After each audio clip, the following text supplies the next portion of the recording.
Ay, nako partner, eto na!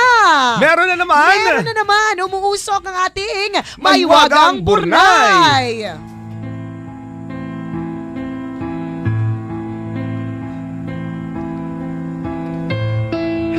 Ang lungkot agad. Ang lungkot agad. Gusto namin mag-emo eh. Oo. Di ba ki-emo rin kayo? Tama. Mm. Magpapasko noon nang maisipan namin kumain kami sa labas ng asawa ko kasama ang aming uniko iho. Iniupo ko ang baby namin na si Baby Eric sa high chair, habang ang ibang mga customers ng restaurant ay tahimik na kumakain. Maya-maya pa'y bigla na lamang bumungis-ngis sa pagtawa si Eric na parang may kinakausap mula sa aming likuran. Tuwang-tuwa siya at tila kinikilig pa sa sobrang saya. Sino kaya kinakausap niya? Kinakausap niya. Ang nakakatakot dito, partner, kung wala ka nakita. Mas Tapos tawa ng ngumingiti tawa. Ang mga bata pa naman din, ganyan, partner. Para may nakikita sila na hindi natin tapos, nakikita. Ituturo pa nila, tapos tatawa ng malakas. Ganyan yung anak ko sa may hagdan namin. Hello! Kaya pag gabi, partner, Magpa-insenso ka. hindi ako umiinom ng tubig. Takot ako bumaba. Lunok-lunok laway na lang. Yung CR nasa baba, may UTI na nga ako eh. Kakapigil. Kasi pansin ko dun sa anak kong yun, pag dumadaan sa hagdan, may tinuturo tumatawa. Hello! Wala namang ano. Maglagay ka wala ng CCTV doon, partner. Ay, ayoko baka may makita ko. Okay, Shokot. May night vision camera. Ayoko. So yun na nga, tuwang-tuwa siya. At tila kinikilig pa sa sobrang saya. Nang lumingon kami sa likuran, nakita namin na sa may labas ng salamin ay may kinakausap si Baby Eric. Isang madungis na matandang lalaki na mukhang pulube na nakangiti sa aming anak at tuwang-tuwa sa pang-aaliw sa bata. Mababakas ang hirap sa mukha ng mamang ito. Ang mga daliri niya sa paa ay halos lumusot na sa sira-sira niyang sapatos. Marumi ang mga damit at magulo ang mga buhok. Panghusga ka naman, baka yun ang Japorms niya. Feeling niya cool yun. Grabe ka naman agad, panghusga. Malay mo yun yung kanyang ano. Yung kanyang fashion statement. Gusto niya lumulusot yung mga daliri niya sa Sapatos. chinelas niya. Diba? Kasi Sapatos. kasi gusto niya, may kalyo siya, diba? Oo, kanya-kanyang style, wala Correct. pakilamanan. Diba? Yan yung kanyang sense of fashion. O yan. Ay nako, yun na nga partner. Yung mga daliri sa paa, halos lumusot na sa sira-sirang sapatos. Marumi ang damit at magulong bahok. Mahaba ang balbas at bagamat nasa labas siya ng restaurant, sigurado ako na hindi kaaya-aya ang amoy na matanda sa itsura pa lang niya. Ganun. Yung mga tao talaga masyado mapangusga. Patuloy ang pagkaway ng matanda kay Baby Eric na tila nakikipaglaro. Si Baby Eric naman, muling mapapangiti at mapapahalakhak sa saya. Magtatago pa ito kunwari sa kanyang high chair na parang aliw na aliw sa pakikipaglaro sa matanda. Imagine yung cute ng baby. Diba? Tumatago ba? Peekaboo! Bulaga! Sabi ko sa'yo, partner, the more mo kang tanga, the better. Basta aliw yung mga bata. Tingnan mo yung anak ko pag dumadaan ka. Tawa ng tawa. Hindi ka pa nagpapatawa niyan. Siyempre, nataranta ko. Anong gagawin natin? Tanong ko sa asawa ko. Wag mo na lang pansinin, honey. Sagot niya sa akin. Subalit pinagtitinginan na kami ng ibang mga customers sa lakas ng hagik-hik ni Baby Eric. Napapatingin din sila sa matandang lalaki na nakaabang sa labas ng restaurant. Nang matapos kaming kumain, sinabi ng asawa ko na magkita na lamang kami sa parking sa labas ng restaurant. Magpapaiwan siya para hintayin ang sukli namin at para mag-restroom. Paglabas ko ng pinto ng restaurant, ay biglang sumalubong sa amin ang matandang lalaki. Kinabahan ako at pilit na iniwasan ng matanda. Naisip kong kargahin na lang si Baby Eric.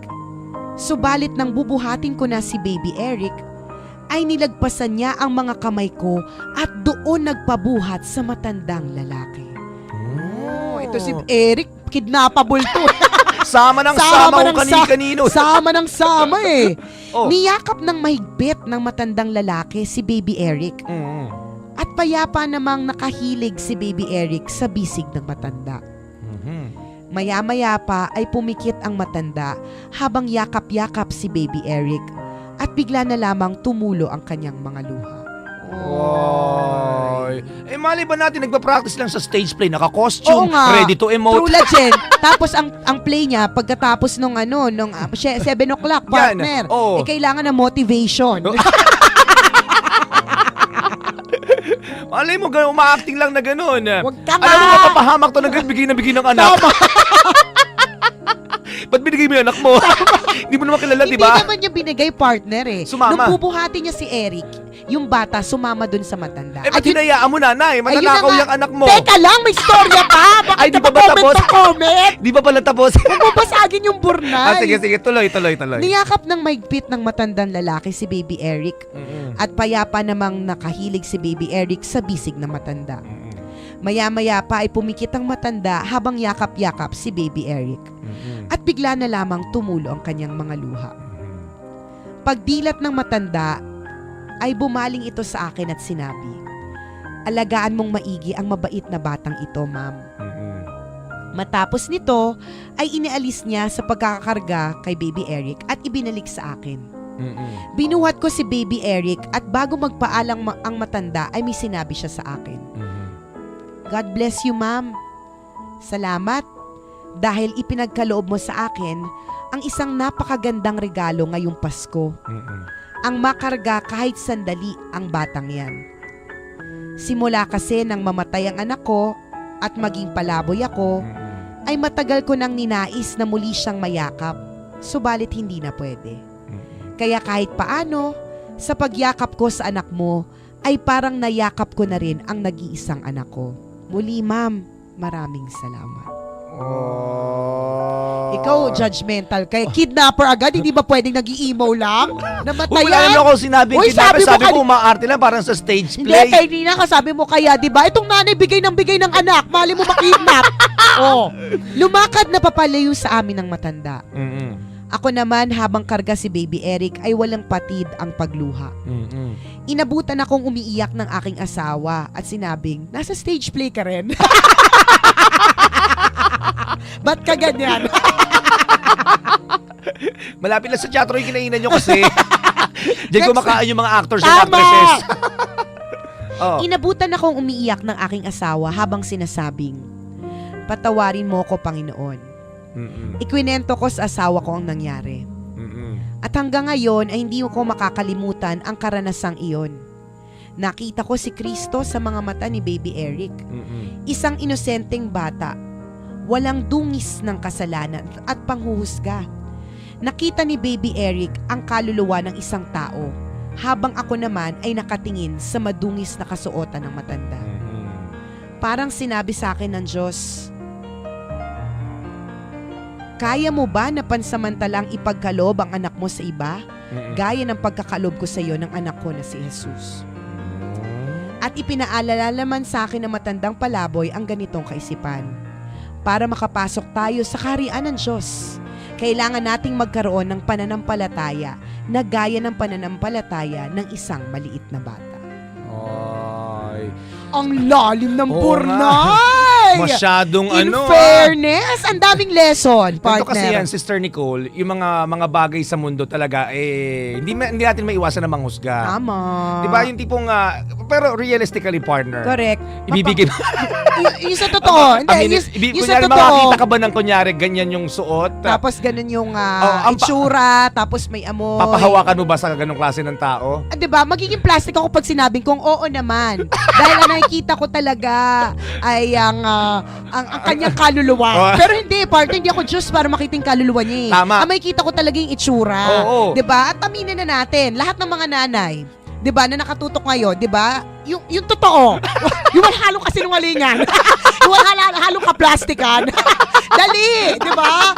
Ibibigay mo ba agad? Hindi naman eh. At saka kung meron man, iilan lang yung makakakita na, ito ay parang kumakatawan sa Espiritu Santo, parang Correct, ganun parang gano'n na, hindi po natin makikita yun. Oo, makikita natin talaga yung physical na kaanyuan at huhusgahan natin yung At taong saka, yun ayon sa ating nakikita lang. Takot natin, partner. Tama. Mamaya mabilis pa lang tumakbo, nagkukunwari lang palang may edad. Oo, totoo. Diba, mamaya mo kunin, diba? Correct. Kaya nga, O kung may umuubo-ubo pala yung tas may True matinding legend. sakit. Tapos Correct. sinayaan mong kandungin yung anak mo, nagkaubuhan yung dalawa. tama. Hindi natin masasabi. Nag-usap sila po, partner, ubo to ubo.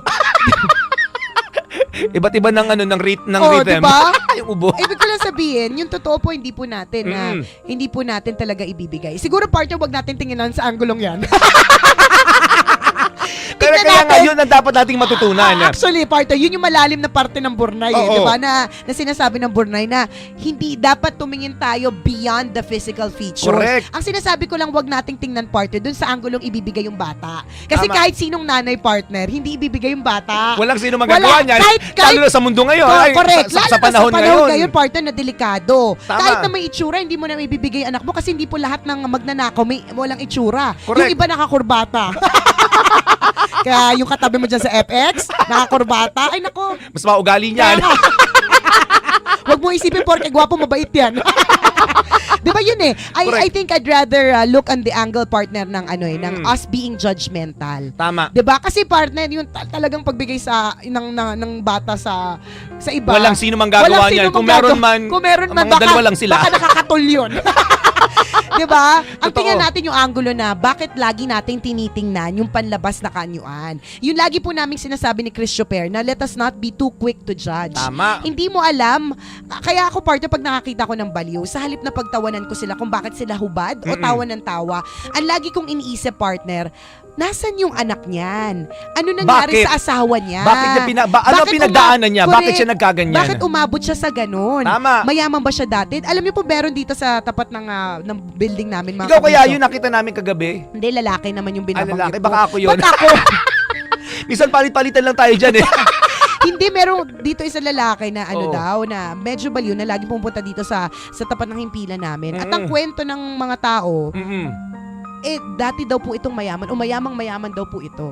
Hello. 'Di ba? Pero bakit naging ganun yung ano niya, yung Correct. So sa madaling salita, pero kung tingnan natin silang natin ngayon yun, sa itsura niya, nilalayuan natin, mga ganon. takot tayo sa kanya, Natatakot iniiwasan, tayo. tumatakbo, palayo, 'di ba? Oo. Pero hindi natin alam yung kwento niya. Correct. So yun ang sinasabi ng Burnay, wag po tayong judgmental. Hindi natin alam ang kwento ng bawat isa. Correct. Let's all be kind, mga kaibigan, sa mga taong ating nakikita, sa ating mga nakakasama. Correct! Pero maging maingat din naman. Maging maingat din. Oo. Huwag lang bigay ng anak. Huwag adik.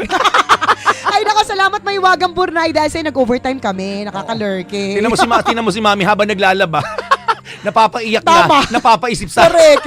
sa kwento ng Mahiwagang Burnay. Salamat Maiwagang Burnay. At ang kwento po ng Mahiwagang Burnay ay mababasa nyo po sa aming Tambalan Facebook fanpage. I-search nyo lang po Tambalan. Ito ang tambalan ng isang balasubas. At ng isang balahura, ako po si Nicole Yala. At ako naman si Cambio Ken Chris Chuper. At ang aming tanging paalala na dapat ay Memorize memorize nyo na. na. Sabay-sabay tayo mga kabisyo.